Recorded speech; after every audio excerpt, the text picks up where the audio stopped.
সুপ্রিয় দর্শকবৃন্দ, আসসালামু আলাইকুম রহমতুল্লাহি ওয়া বারাকাতুহু। প্রীতি ও শুভেচ্ছা নেবেন, আশা করি সকলেই ভালো আছেন। আসন্ন ত্রয়োদশ জাতীয় সংসদ নির্বাচনকে কেন্দ্র করে রাজনৈতিক দলগুলো প্রতিদ্বন্দ্বী রাজনৈতিক দল কিংবা নেতাকে উদ্দেশ্য করে কথার ফুলঝুরি ছোটাচ্ছেন এবং বলতে গেলে কথার তীরে বিদ্ধ করছেন। তবে এই যে কথার তীরে বিদ্ধ করা, কখনো কখনো সেটি যাকে টার্গেট করছেন সেটি আবার যিনি টার্গেট করছেন তার গায়েও এসে পড়ছে। সেরকম একটি কথা আজকে বলেছেন বিএনপির ভারপ্রাপ্ত মহাসচিব মির্জা ফখরুল ইসলাম আলমগীর। তো আগে শুনি যে তিনি কি বলেছেন, এরপর কথা বলছি। মির্জা ফখরুল ইসলাম আলমগীর বলেছেন, দাঁড়িপাল্লা মার্কা নিয়ে যে দল আসছে তারা মুক্তিযুদ্ধের বিপক্ষে ছিল। এটি একদম সত্যি কথা। খবরটির বিস্তারিত বলছে, দাঁড়িপাল্লা মার্কা নিয়ে যে দলটি আজ ভোট চাইতে আসছে 1971 সালে তারা মুক্তিযুদ্ধের বিপক্ষে ছিল, এমনটাই মন্তব্য করেছেন ঠাকুরগাঁও এক আসনে বিএনপি মনোনীত ধানের শীষ প্রতীকের প্রার্থী এবং দলটির মহাসচিব মির্জা ফখরুল ইসলাম আলমগীর। খবরটির বিস্তারিত বলছে, শনিবার বেলা 12টার দিকে সদর উপজেলার আউলিয়াপুর ইউনিয়নের এক নির্বাচনী পথসভায় এক বক্তব্যে তিনি এই মন্তব্য করেন। মির্জা ফখরুল বলেন, আপনাদের 1971 সালের কথা মনে আছে, যুদ্ধের কথা মনে আছে। আমরা নিজেরাই পাকিস্তানিদের বিরুদ্ধে অস্ত্র হাতে নিয়ে স্বাধীনতার জন্য যুদ্ধ করেছি। কেউ বাইরে থেকে এসে আমাদের হয়ে যুদ্ধ করে দেয়নি। আমরা বাংলাদেশ ছেড়ে কোথাও যাইনি, কিন্তু যারা তখন বাংলাদেশের স্বাধীনতার বিরোধিতা করেছিল তারাই আজ দাঁড়িপাল্লা প্রতীক নিয়ে আপনাদের কাছে ভোট চাইতে আসছে। আপনারাই বিচার করুন, তারা স্বাধীনতার পক্ষে ছিল নাকি বিপক্ষে। তো ওই বক্তব্যে মির্জা ফখরুল তার আরও দলীয় বিভিন্ন প্রতিশ্রুতির কথা তিনি বলেছেন। তো আমরা সেদিকে যাচ্ছি না, যেহেতু আজকের যে ভিডিওটি এটি করার যে মূল উদ্দেশ্য সেটি হলো, যেটি প্রথমেই বলছিলাম, যে তিনি কথার যে তীরটি ছুঁড়েছেন জামাতের দিকে, আমার হিসেবে এই তীরটি পাল্টা তার দিকে গেছে। তো এখন আপনারা প্রশ্ন করবেন যে কিভাবে তীরটি তার দিকে গেল। প্রশ্ন হচ্ছে, তিনি বলছেন যে জামাত স্বাধীনতা বিরোধী শক্তি।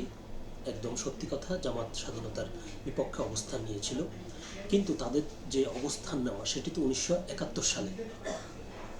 তো বিষয়টা তো এমন না যে 1971 সালে যে জামাত স্বাধীনতা যুদ্ধের বিরুদ্ধে অবস্থান নিয়েছেন বলে বিএনপি সেই তখন থেকেই তাদের বিরোধিতা করে আসছে, বা কখনো তাদের সাথে কোনো সখ্যতা তৈরি করেনি কিংবা তাদেরকে নিয়ে কোনো সুবিধা আদায় করেনি। বিষয়টা এরকম না, এই জন্যই আমরা প্রশ্নটি তুলছি।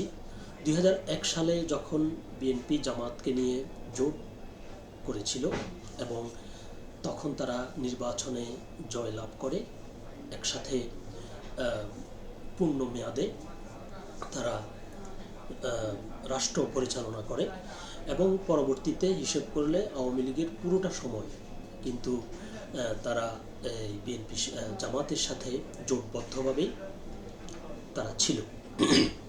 শেখ হাসিনা সর্বশক্তি দিয়ে তাদেরকে বিচ্ছিন্ন করার চেষ্টা করেছিল, কিন্তু তিনি ব্যর্থ হয়েছিলেন। এবং বিএনপি যখন জামাতের সাথে জোটেছিল তখন শেখ হাসিনার যে বিএনপি জামাত বিরোধী যে প্রচারণা, সেই প্রচারণার যে স্লোগান বা যে কথাগুলো তিনি বলতেন, এখন মির্জা ফখরুল ইসলাম আলমগীর ওই একই কথাগুলোই বলছেন। তো এখন প্রশ্ন হচ্ছে যে জামাত স্বাধীনতা বিরোধী ছিল 1971 সালে, তো তাহলে আপনারা কেন এই জামাতকে সঙ্গে নিয়ে রাজনীতি করেছিলেন? কেন আপনারা 2001 সালে জোট গঠন করে তাদেরকে নিয়ে সরকার গঠন করেছেন এবং জোটবদ্ধভাবে সরকার বিরোধী আন্দোলন করেছিলেন, তাহলে কি আপনাদের সে সময়ের সিদ্ধান্ত সঠিক ছিল না? এখন আপনারা জনগণকে বলছেন যে চিনে রাখার জন্য ওরা স্বাধীনতার বিপক্ষের শক্তি আর আপনারা স্বাধীনতার পক্ষের শক্তি। তাহলে আপনারা কিভাবে তাদেরকে নিয়ে এভাবে রাজনীতি করলেন? তো আমার হিসেবে তো এখন মির্জা ফখরুল ইসলাম আলমগীর সহ বিএনপির জনগণের কাছে ক্ষমা চাওয়া উচিত।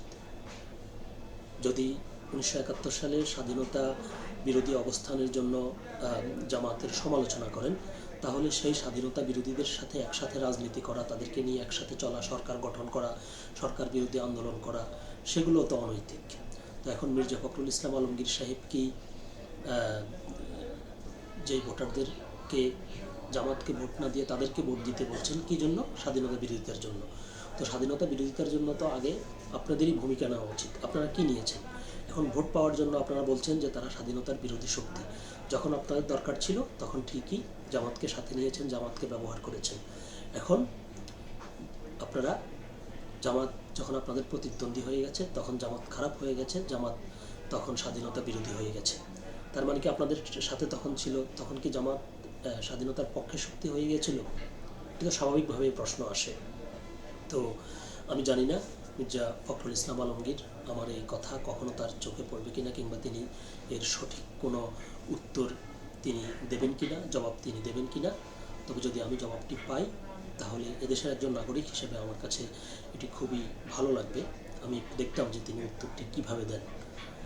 তাদেরকে নিয়ে একসময় জোট করেছেন, রাজনীতি করেছেন, সরকার বিরোধী আন্দোলন করেছেন, সেই তাদেরকে এখন বলছেন স্বাধীনতা বিরোধী। তাহলে মানুষকে এভাবে বিভ্রান্ত করার উদ্দেশ্যটা কি? শুধুমাত্র ভোট, ক্ষমতা? মানুষকে আর কত বোকা বানাবেন আপনারা? এই যে নতুন প্রজন্ম, যাদেরকে জেনজি বলা হয়, এবং যারা জুলাই আগস্টে গণ অভ্যুত্থানে হাসিনার